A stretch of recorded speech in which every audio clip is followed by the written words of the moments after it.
RCR, la red que comunica y une al Perú. Vamos a comunicarnos a esta hora con Omar Azañedo, Sayán, economista CEO de Noncaya, a quien agradecemos por este contacto. Muy buenas tardes. Muy buenas tardes, Lizardo. ¿Cómo estás? ¿Me escuchan perfectamente? Sí, perfectamente. Gracias más bien por tu tiempo. Bien, hace unos días, recientemente, mejor dicho, el ministro de Economía y Finanzas, el señor Alex Contreras, ha precisado y ha reconfirmado la estabilidad que tiene nuestra moneda en la región, ¿no? Comparado con el dólar.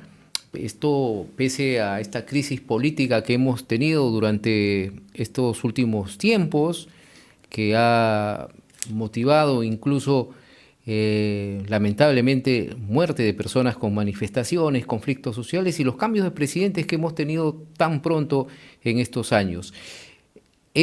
¿Por qué se da esta situación de el sol que se mantiene fuerte en nuestra región? Lizardo, bueno, muchas gracias por el espacio, muchas gracias también por la pregunta. Mira, lo primero que tenemos que saber, que no es algo que suceda solamente en nuestro país, ¿no? La apreciación de las monedas de la región, que siempre hay que pensar en comparar nuestra moneda con las monedas de la región, con el peso chileno, el real brasileño, el peso mexicano, etcétera, etcétera, el peso colombiano, hay un escenario bastante parecido, ¿no? El dólar está perdiendo valor este año, estos meses, frente a muchas monedas de la región.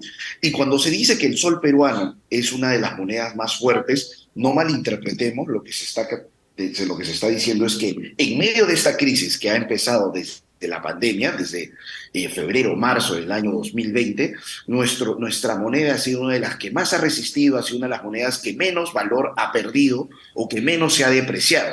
Hoy en día, el día de hoy, tenemos la cotización más baja de nuestro tipo de cambio, del sol con respecto al dólar, en una cotización de casi 3,66, ¿no? Después de casi un año, porque en realidad también después de casi un año tenemos un dólar a 3,66, pero el año pasado ocurrió algo muy parecido al comportamiento del dólar este año. Y claro, la pregunta hoy en día es, ¿va a seguir retrocediendo el tipo de cambio? ¿Vamos a llegar al 3,5? ¿Vamos a llegar a niveles prepandemia? Esto significa un cambio en la economía del país, en el crecimiento, está mejorando la economía peruana, salimos de la crisis local, regional, global.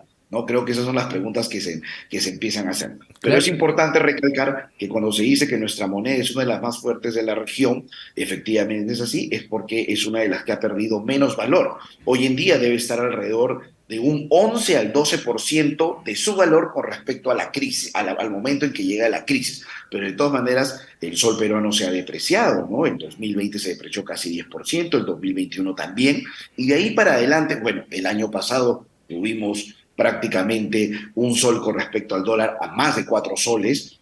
Y bueno, hoy en día teniéndolo en 3,66 nos da que pensar y nos da una sensación de mejora de la economía peruana. Esa es la pregunta que seguramente todos nos estamos haciendo, ¿no? así es. Y esto, Omar, también se debería a algún factor que esté sucediendo en los Estados Unidos. Por supuesto. En realidad, expliquemos rápidamente, si tenemos tiempo, rápidamente qué factores están haciendo que el dólar retroceda. Primero es importante que la gente sepa que la explicación muchas veces de lo que sucede con nuestro tipo de cambio está en el exterior. El Perú es una economía pequeña, abierta al mundo, y en realidad nuestro tipo de cambio casi siempre tiene explicación en lo que sucede en el exterior. ¿Y qué está pasando en el exterior desde hace algunos meses? El dólar definitivamente representa la economía americana y hemos visto una economía americana que, finalizado el primer trimestre del año, se ha empezado a corregir en general el crecimiento que pueda tener esta economía y en general las economías en general, las economías más desarrolladas. Las expectativas de crecimiento para las economías más desarrolladas o para la economía americana no son buenas. No va a haber un crecimiento como se había proyectado del cerca del 3%, sino mucho más cercano al 2%, quizás un poquito menos de 2. También se han visto pues que las cifras en realidad macroeconómicas no habían sido tan alentadoras y esto obviamente hace un llamado a la economía americana y obviamente ya han empezado a pensar qué políticas empiezan a echar a andar para verdaderamente que Estados Unidos no caiga en una recesión o que empiece a crecer como se había proyectado. Y esto ya ha venido sucediendo años anteriores. Sucedió en el momento de la pandemia 2020, 2021 igual, 2022, y por eso les digo yo, y en realidad si miramos a mayo del año pasado, también en realidad mayo del año pasado tuvimos un tipo de cambio que inicia y que se va hasta hacia los 3,65. Y en realidad, segundo semestre del año pasado, cuando la gente dice, oye, no, la crisis continúa, la crisis es, incluso con el conflicto que inició el año pasado en Europa, va a ser mucho más media, y el dólar empieza más bien a rebotar. Entonces, uno de los primeros factores que está sucediendo y que explican este retroceso es, vamos a decir, que los agentes económicos a nivel mundial empiezan a captar en Estados Unidos una economía que no va a crecer tanto como se dice. La política de tasas de interés empieza a tomar más importancia. De hecho, se esperaba que suban las tasas de interés aún mayor. Parece que Estados Unidos va a empezar más bien ahora que quiere darle más crecimiento y que de alguna manera no quiere generar una recesión, va a empezar ya quizás más bien a no ajustar las tasas de interés. De hecho, esta semana la inflación ha sido tal cual la proyectada, las tasas de desempleo tal cual los proyectados, y eso hacen bien y empieza a pensar que más bien la Fed ya no va a subir tanto sus tasas de interés o va a parar eso un poquito. Ujú. ¿Qué otra cosa está sucediendo en el plano internacional? China, que tampoco está creciendo a los niveles que se debe, empieza a anunciar también cierto dinamismo en su economía. Y ya todos sabemos que China es el principal comprador de commodities mineros.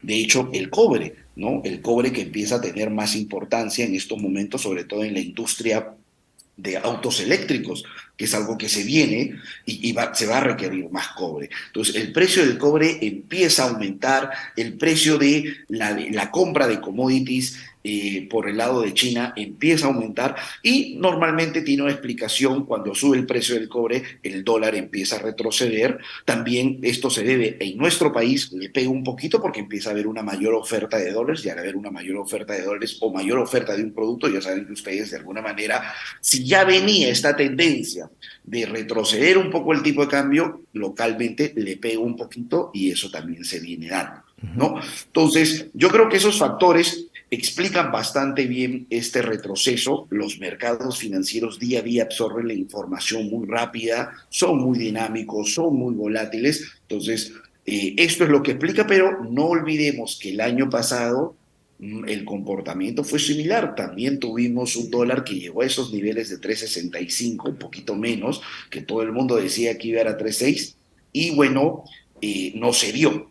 Con esto no estoy diciendo que esto no se va a dar, simplemente Claro. que ha habido este comportamiento. ¿Es O- un momento para comprar dólares? Yo diría exacto. que sí. Esa es Sí, la es un momento recomendación. para ¿Cuál sería comprar. la recomendación a nuestros oyentes, por ejemplo, que están expectantes ante estas variaciones? Yo creo que nuevamente, ¿no? Miramos hacia atrás y efectivamente no hemos tenido este tipo de cambio hace un año exactamente.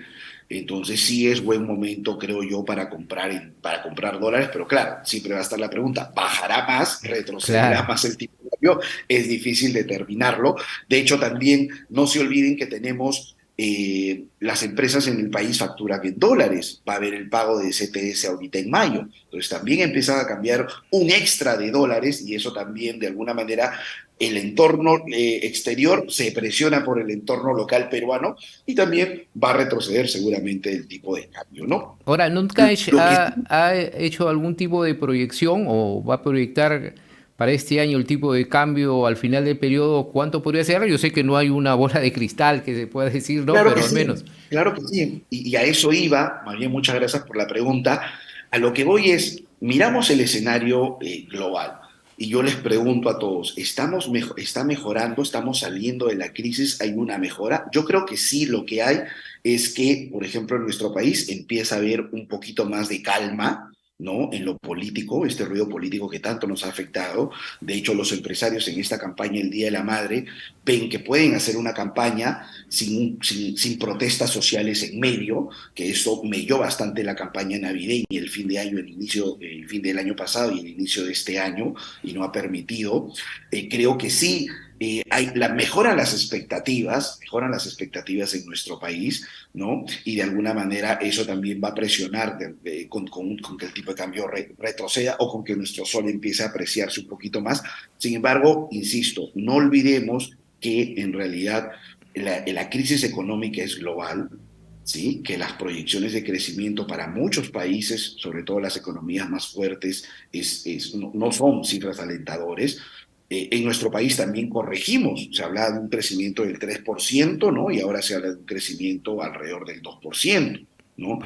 Entonces, a lo que voy es que yo no me asombraría si a inicios del segundo semestre, con un Estados Unidos que también empieza nuevamente a echar la maquinaria que es Estados Unidos con medidas a andar, empieza a recuperar un poquito y en medio más bien de esta crisis global, que ya el mundo, no solamente nuestro país, ha demostrado que el dólar sigue siendo reserva de valor, que más bien rebote un poquito el dólar en el segundo semestre del año, se acerque a esos 3.80 en los que ha estado y quizás más bien, si las metas y las cifras macroeconómicas, el crecimiento no llega a ser tanto, ¿no? Como el que se ha esperado y empieza a ser media, por ejemplo, en nuestro país, ¿no? Cada vez hay gente de alguna manera que está en situación vulnerable y cae un poco ya en temas de pobreza. Yo no me asombraría que tengamos un dólar en realidad entre 3.80 a 3.90 nuevamente y un dólar como el año pasado, ¿no? En medio de una crisis que todavía no se ve que va a mejorar o que vamos a salir de esta crisis, que termine tan igual que el año pasado en 3.80, ¿no? Bien, Omar, muchas gracias por estas apreciaciones, estos comentarios y seguramente vamos a seguir molestándonos para tocar este tema económico tan importante. Muchas gracias. Un abrazo. No, a ti, Ricardo, por el espacio y bueno, simplemente terminar diciendo que no caigan en la especulación, que Ujú. proyecten bien sus tipos de cambio y en realidad, conforme consiguen un tipo de cambio como el proyectado para los empresarios o con las personas, lo ejecuten, porque esto es bastante cambiante. Muchas Muchas gracias. gracias. RCR, la red que comunica y une al Perú.